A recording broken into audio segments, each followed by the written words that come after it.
Welcome to Dirty Datini. I'm your host, Christina Kane. This is the unfiltered podcast that takes you through the dirty truth of dating, modern romance, relationships, and most importantly, self-discovery.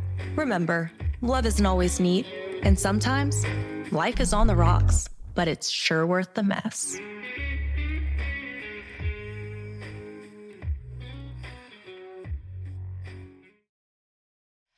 Hi, everyone. Welcome back to another episode of Dirty Datini. Today, I'm joined by Ilana Dunn. She is the host of Seeing Other People.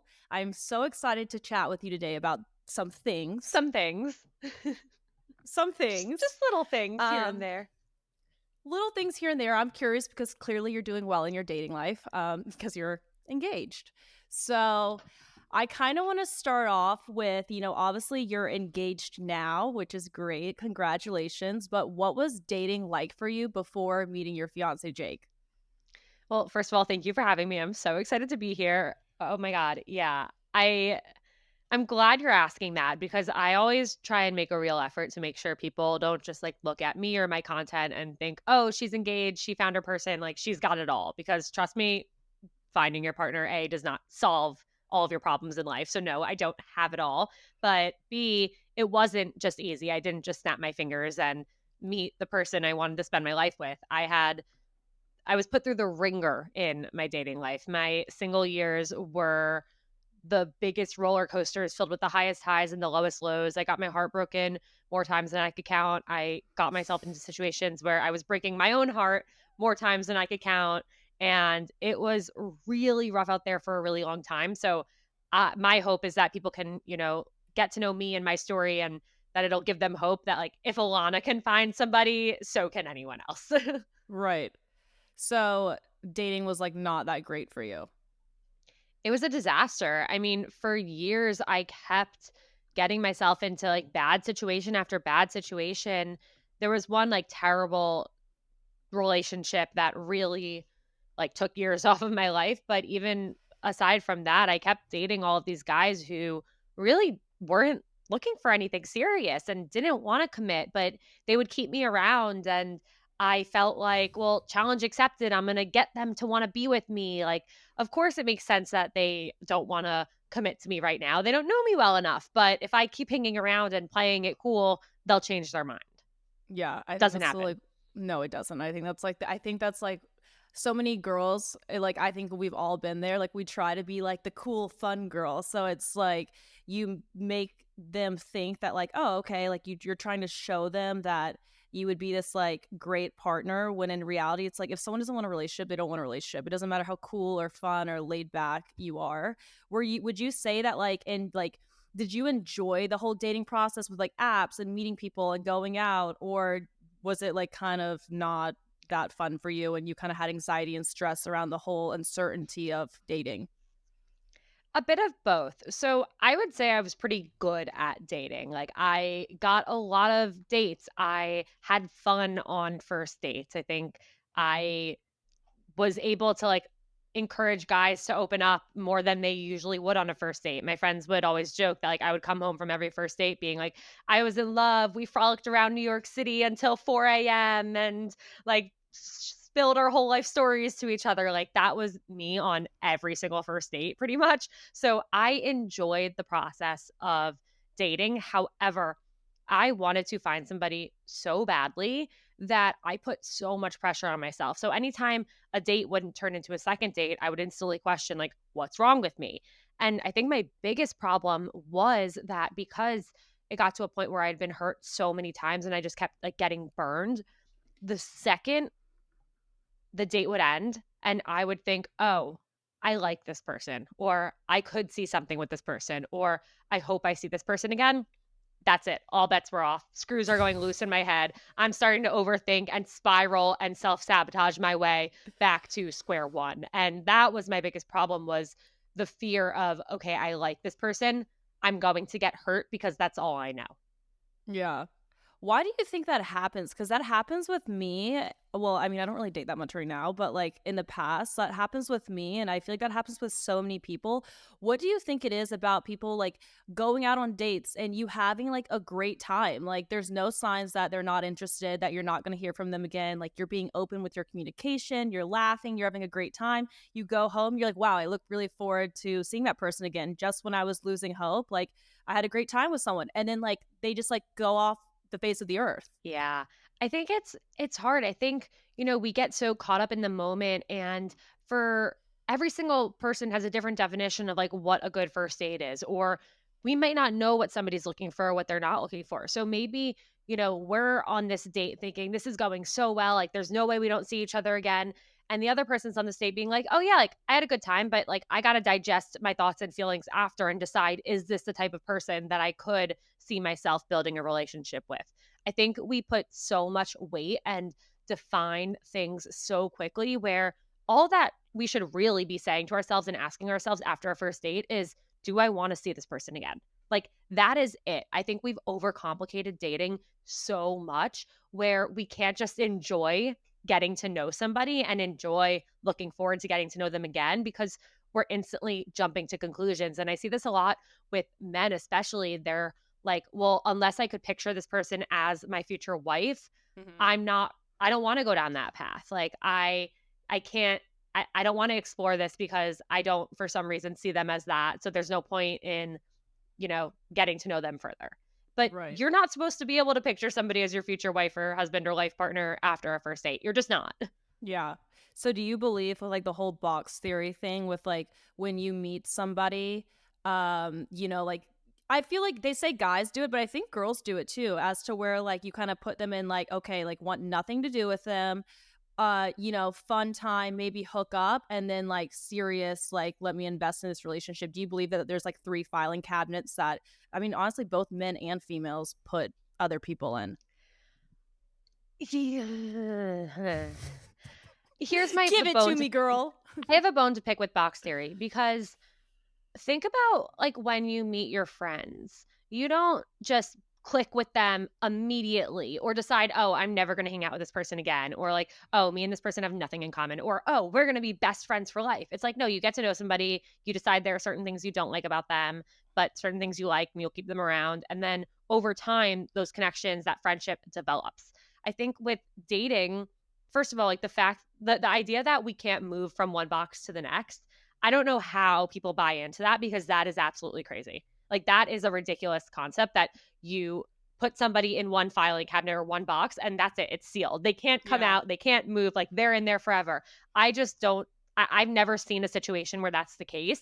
I've seen friends become more. I've seen people who have started with a romantic connection become friends. I've seen people who have gone on a date and they both wanted nothing to do with each other, and then a few years later they ran into each other again and they're now engaged. Like, I've seen it all. And I have talked to guy friends recently, because I agree that like a lot of things don't have to be gendered, and box theory is one that usually is gendered. But I did talk to a few guy friends I had on seeing other people recently, and they thought it was the most ridiculous thing they had ever heard of when I explained it to them. Really? Yeah.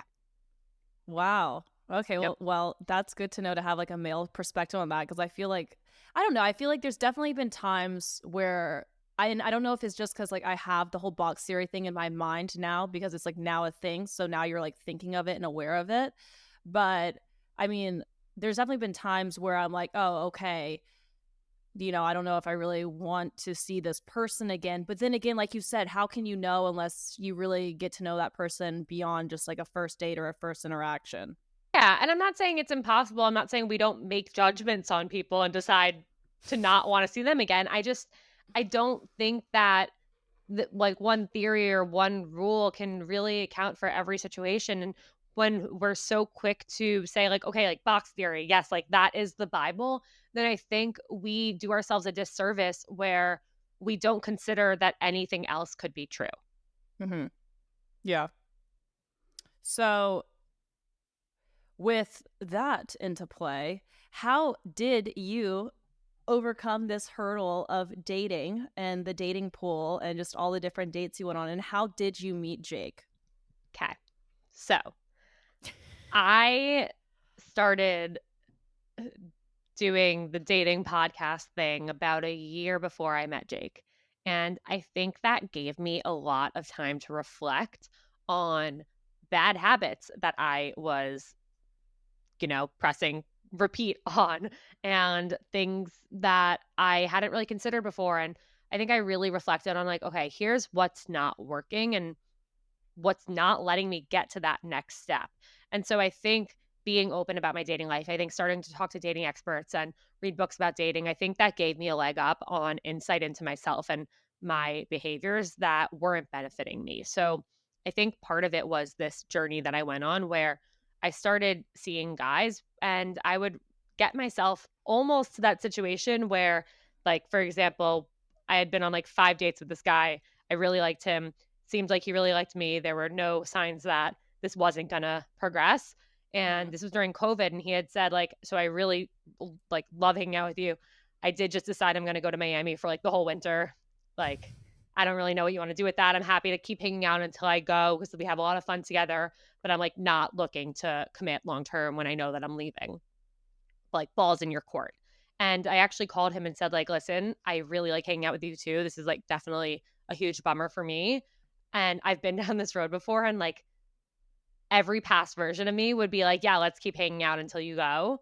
But I don't want to put myself through that pain anymore when I know that this isn't going to go anywhere. And you're telling me that's not going to go anywhere. So as much as I'd like to be the cool girl who could like handle just hanging out until you leave, I'm going to like end things here. And that was a huge turning point for me where, yeah, it still hurt, but it would have hurt so much more had I continued down that path. And so there were like little instances over the course of maybe like 6 months where I was just making better decisions and really learning things about myself and like, oh, wow, I can actually make choices in my dating life and do things to prevent myself from getting really hurt. And then when I met Jake. So Jake and I matched on Hinge in January of 2021. Isn't that ironic though? Which Like part? matching A lot of just like just like matching on like a dating app. Like, well, because you used that to work. So I got Yeah. I got let go from Hinge. I worked there. I ran their social media for a little over 2 years. I got let go in November of 2020. And all of my friends were like, screw Hinge, down with Hinge, we're deleting the app, like never using it again. I'm like, no, guys, like it's okay. Like I'm still going to use it. So you don't have to do that. Like I still believe that it can work. And 2 months later, January 10th or 8th or something, we matched. And I actually like couldn't really see him for a bit because I was going back and forth between my roommates and my parents, and as were my roommates. And so we had all decided, let's not like see other people besides each other just for safety reasons. Like vaccines weren't a thing yet. Right. And so we had talked for a bit, and he asked me out, and I was like, this sounds fake. Like I can't really go out with you for like a month, but I'll let you know when I can. And he thought he was never going to hear from me again. Anywho, I'm about 2 dates in with this other guy. We'll call him Brad. And I'm obsessed with Brad. Like I am head over heels obsessed with Brad.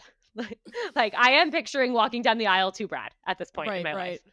And do you think you genuinely were obsessed with him for who he was, or were you just fantasizing Brad? All I wanted was this guy to like me. Okay. And that's exactly, you guessed it, because that's exactly where I'm going with this. I didn't, every time a date would end with Brad, I would be like, I would suddenly spiral and be like, oh my God, like, did he have a good time? Like, is he going to ask me out again? Like, I don't know when I'm going to see him. Like, I know I'm going away in a few weeks and he hasn't asked to see me yet. Like, what's going on? One of my friends sat me down and was like, oh, Anna, like, do you like really like this guy? And I'm like, well, why does it matter if I like him if he doesn't like me? Mm-hmm. And my friend was like, no, Alana, like, do you like him? I'm like, well, I don't understand why you keep asking me that. Like, that doesn't matter. If he doesn't like me, why does it matter if I like him? And my friend was like, Alana, you can't even say that you like him because all you care about is him liking you. You don't actually like this guy. You just want the validation. And I'm like, holy shit, you're right. So at the same time, I ended up going on my first date with Jake because I did text him and say, hey, I'm in the clear now with COVID. I can meet you. And we went on a date to a restaurant, Quality Eats on the Upper East Side of Manhattan. It was 20 degrees out. Were you originally going into the date kind of as a distraction from Brad? A little bit. I was like, okay, you know what? Why not? Like, maybe a good thing to get my mind off Brad. Like, this guy Jake looks cute, and sure, like, we have a some friends in common seems like a Safe solid space. date. Yeah, exactly. So it was 20 degrees outside, absolutely freezing. We had to eat outside because of COVID. There was no indoor dining. We sat in 20-degree weather through a meal. Wow. And after the date, it was like a fine first date. It wasn't like electric. It wasn't bad by any means. It was fine. I was like, I'm not going to die if I don't see this guy again, but sure, I could hang out with him again. He texted me right after saying he had a great time and would love to see me again. And that turned off my anxiety. I didn't have to overthink. I didn't have to start making assumptions. I didn't get to spiral because I knew, well, he wants to see me again. Okay, we made another plan. We were going to see each other in a week. Meanwhile, spiraling over Brad. So having these two opposite situations was really eye-opening to me because with Brad, along with pretty much every other guy I ever dated, it was just anxiety filled. It was wanting validation. It was wanting to know somebody could want something with me. Versus with Jake, it was comfort and ease, and I felt safe and I knew exactly where I stood. So I was able to just be myself. And that continued every step of the way through our first however many dates. And I think that's what really allowed us to build a strong foundation and to allow me to like feel like this was a good situation that I could be myself in. And it's stayed like that the entire way through. Wow. Well, that's it's rare to find. So it was like kind of the reassurance that he gave you that it felt safe versus like Brad, it was like constantly like anxiety driven because you're like, does this guy like me? When am I going to hear from him? It was like the high and the uncertainty. But with Jake, there was like that reassurance. So you felt like comfortable continuing to see him. So how did you feel after the first date? Like, you know, like I know you were like, yeah, I don't really care if okay, you were like, I don't really care if I'll see him again after the first date. So what made you like continue to be open to seeing him when you were unsure about even if there was you know, like a connection? Yeah. When he asked me on a second date, I was like, yeah, like, why not? You know, we had a lot in common. Like, we definitely did like laugh a little on our first date. I think we grew up like 15 minutes door to door. Like, we didn't know each other. I think we just had a lot of similarities in terms of like our values and the way we grew up, where it's like, okay, I could have like good conversations. I wouldn't be worried of like, what are we going to talk about? And I think it goes back to what I said earlier, where like, you don't need to know if you're going to end up with somebody to decide if you're going on a second date with them. You should just be like, do I want to see this person again? Or like, there was no world in which I was going to dread seeing him again. It was just like, yeah, like I'll go out with him again. Why not? Yeah. Yeah. And then like through going out with him and keeping an open mind to that, that's where like your connection kind of deepened and like grew. Because Yeah, I feel like exactly. there's like, I've definitely done it before. I'm sure you've done it before. I'm sure other people have done it where it's like you go on a first date and because there's maybe not like an instant, you know, mental connection or sexual attraction, you're just like, oh, this person isn't for me. But I do like believe that you can grow to love someone and grow to have chemistry with someone, especially because like after a first date, it's like everyone's like trying to be like their best self and like putting their best face forward. So I feel like you can't just like call it in after the first date. You sometimes have to explore it more. But with that, like how long do you like if you don't have like an instant connection with someone on a first date, but you're open to continuing to see them for a second or third date, how many days do you think is like enough time to be able to tell if there's going to be something there until it's like, you know, you're on the 20th date and it's like, all right, I still don't feel it? That's a great question. I would give it somewhere between 3 and 5 dates. If you're unsure if that connection's there, but again, you're not like, oh, like I have a date with Bob tonight, I really don't want to go. Like if you start to feel yourself dreading a date, I can give you an example. So there was this guy who from the first date, we had a really great emotional connection. And I also thought he was cute. And at the date was amazing. I was like, oh my God, this is like me in a guy's body. Like I can't believe I went my whole life without knowing this guy. And at the end of the date, I was waiting for my Uber and we were on the street corner and he kissed me and it was horrible.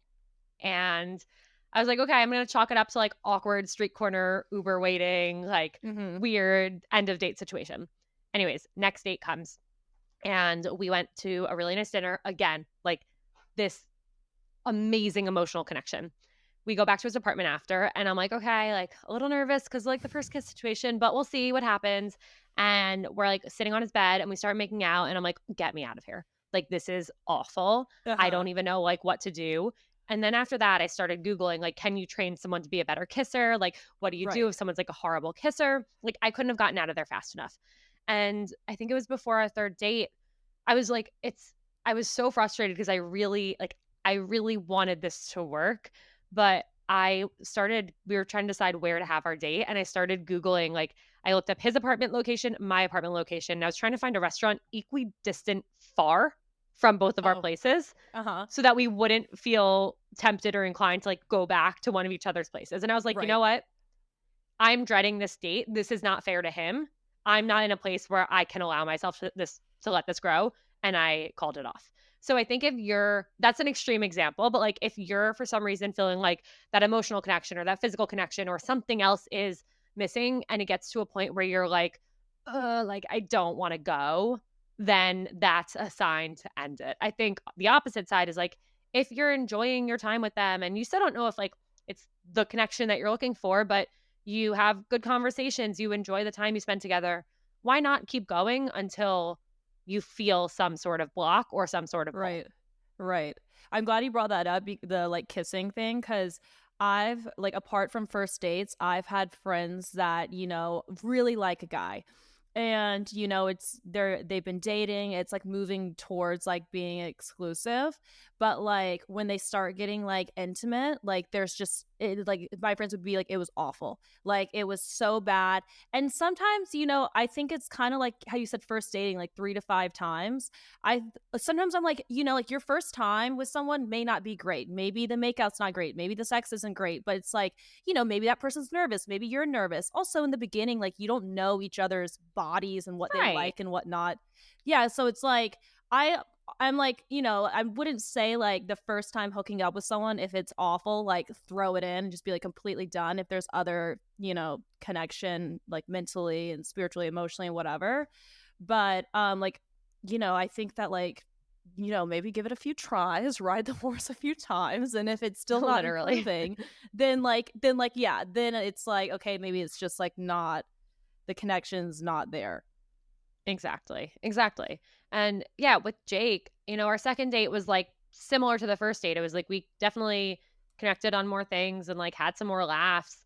And I still wasn't like, this is my person. Like, oh my God, I need to be with them. But our third date was actually like the turning point for us so I ended up like a month went by between our first and third date. I went away for a bit. Then I came back. Anywho, I had gotten my COVID vaccine on the Saturday, and our third date was on Sunday. I woke up feeling worse than I've ever felt in my life. I had a fever. I couldn't move my arm. I literally made a sling for my arm while getting ready, and I was like, But I you need to still cancel. went. I went. I went. I gave him a warning. I'm like, I feel like I'm dying. Just letting you know. Right. Do with that what you will. But I went. This kid had to cut my food for me, had to put my jacket on for me. But we had a really, really fun day. And after our like date activities were over, we like got a cab and we were gonna like drop. I was gonna go home and he was gonna go home. And I was like, you know what? Like, I'm just gonna go watch One Tree Hill on my couch for the rest of the night. Like, you're welcome to join if you want, because we had talked about how we both loved that show.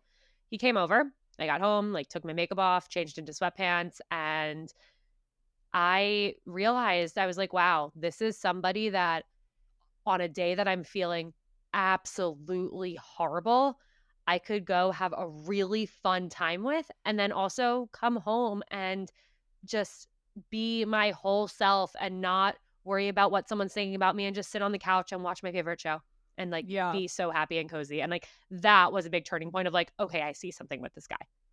Right. I mean, so third time's a charm.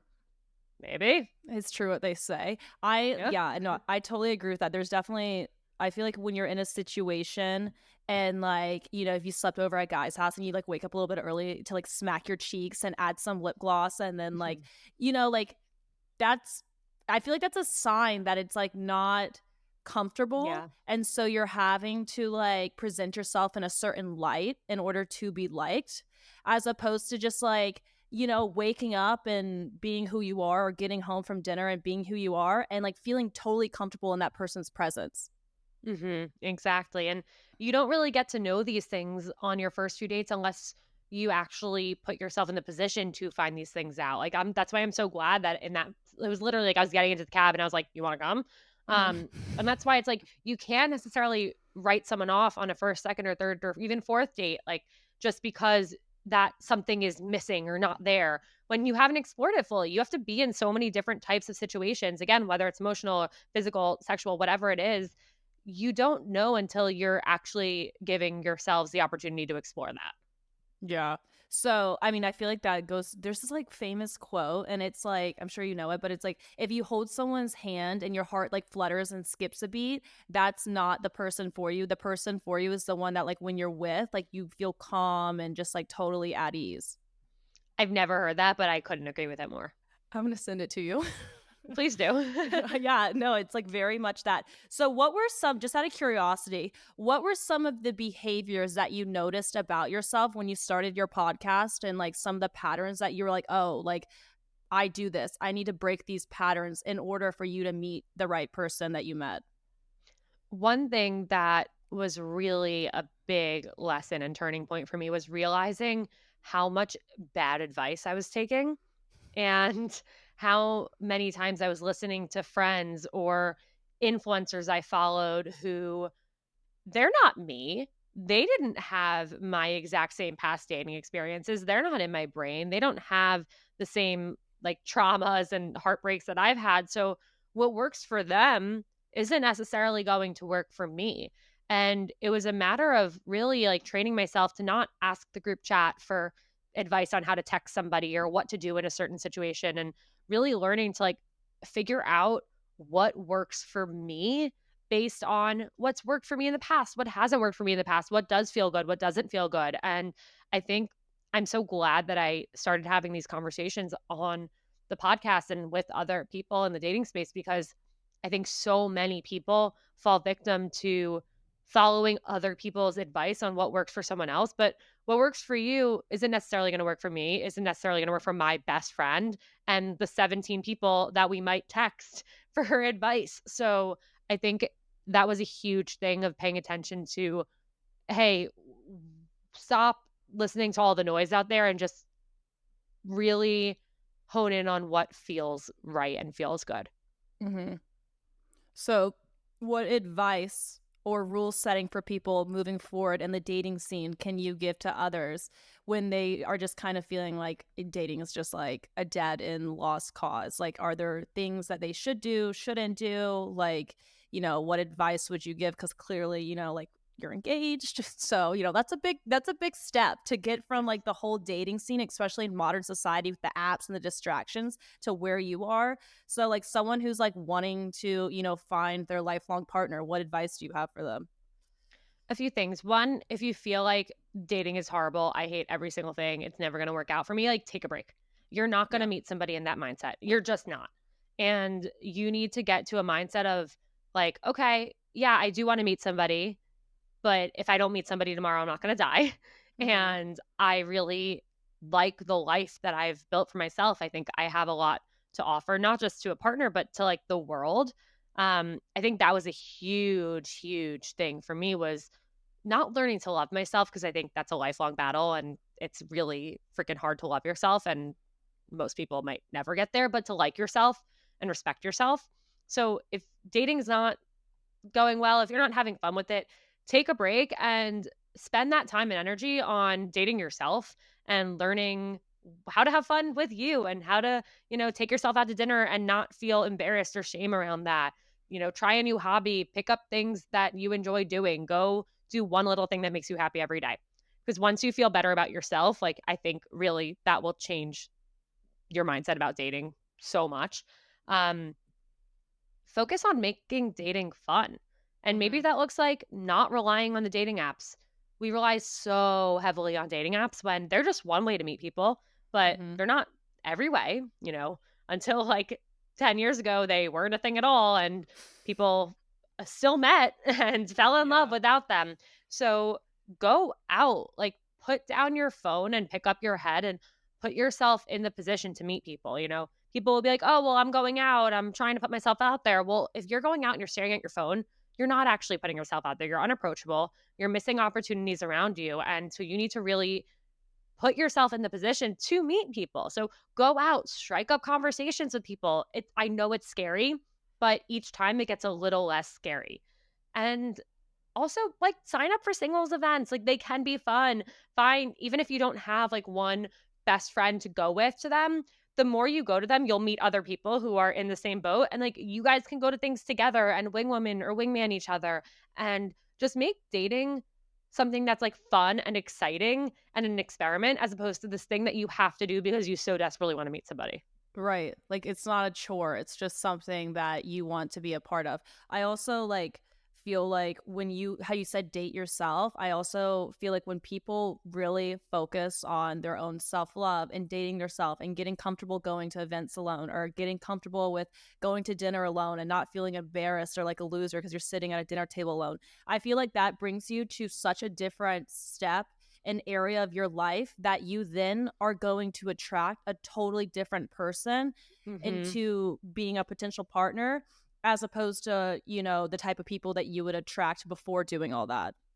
Yeah, absolutely. I think it's so true. And it's so funny. Like, for so long, and even still, I look at people who take themselves out to dinner with envy. I'm like, that is awesome. This person is badass. They are confident in themselves. Like, they can go and sit at a restaurant or bar alone. And like, it's something that even now, like, I really only done it like once, and it was this past year.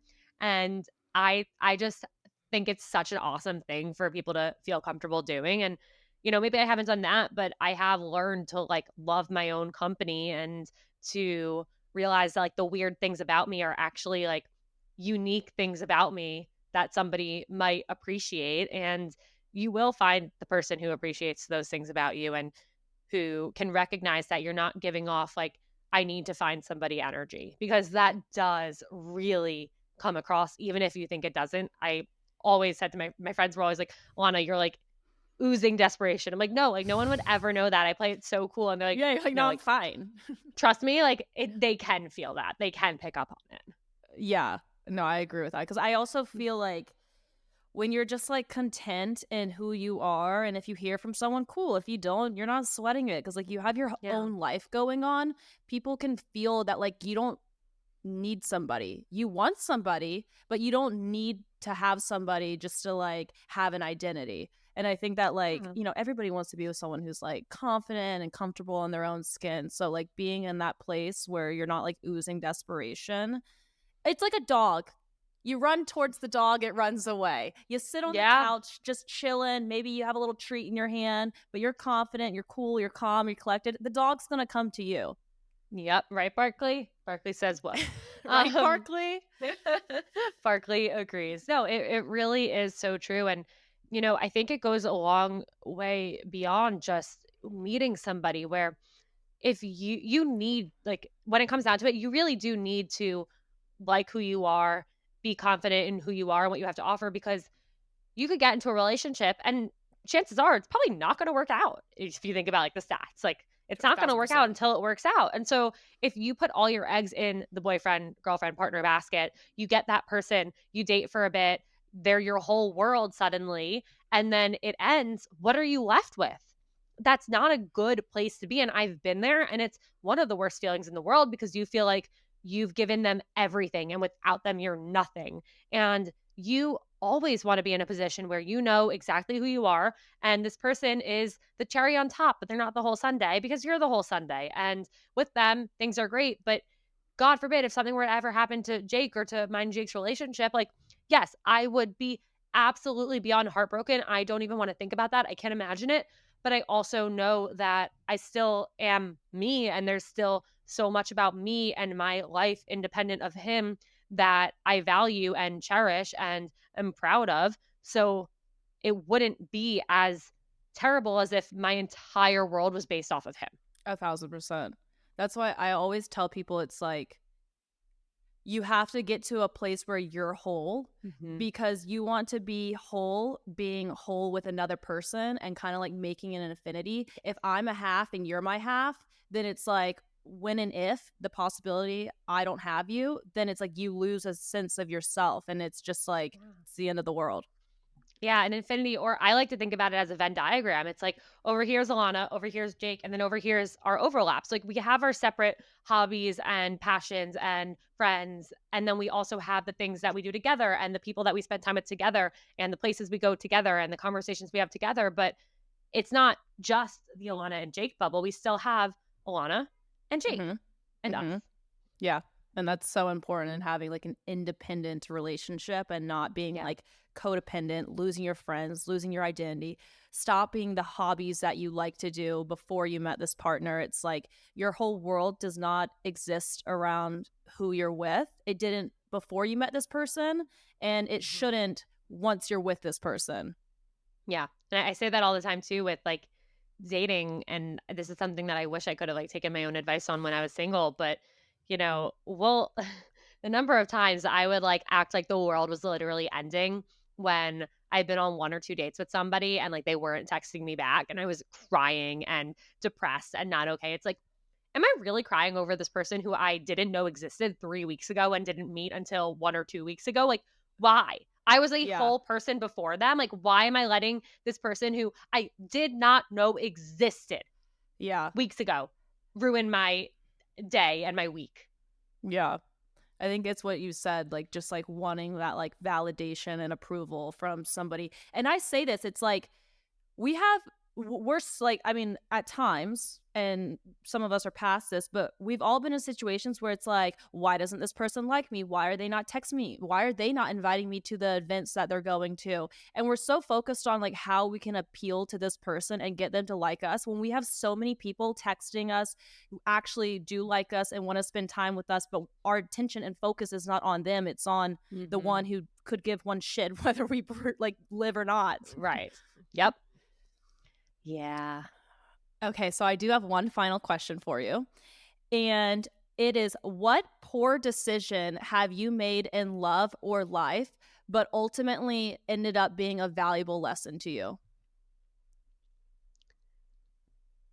Oh my God. Where do I begin? I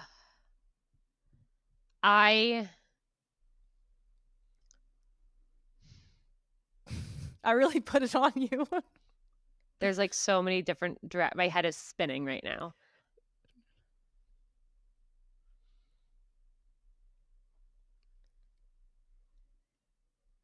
I had referenced a bad relationship that I was in earlier, and I had let somebody basically like keep me a secret.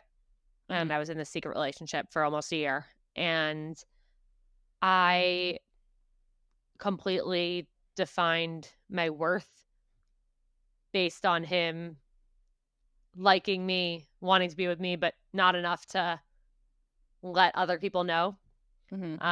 This was one of those situations where I put all my eggs in this guy's basket and felt like I was absolutely nothing without him. And when it did all crash and burn, I didn't know I could feel so low. I didn't know I could feel so broken. But I wouldn't take it back if I could. I wouldn't change a thing because I learned so much, and it all completely led me to what I do now for a living, to the number of the countless people that I've helped through sharing my stories and inviting other people on to share theirs. And it led me to understand the importance of knowing your worth and liking yourself and respecting yourself, because somebody who likes and respects themselves would never let somebody treat them that way. And while it was incredibly painful to go through, I completely came out a stronger person because of it.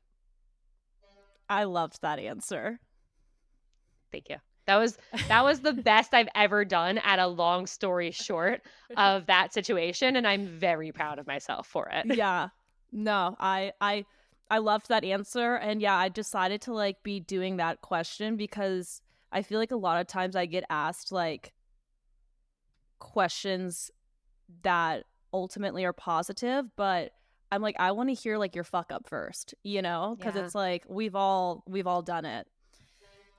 Well, thank you so much for coming on Dirty Datini.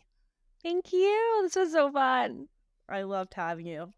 Okay, well, I will have all of Ilana's info in the show notes below, so you can also go check her out because she's great and very relatable, because I love that you talk to real people about their real stories. So that's really great. So thank you for listening to this episode, everyone, and I will see you in the next one.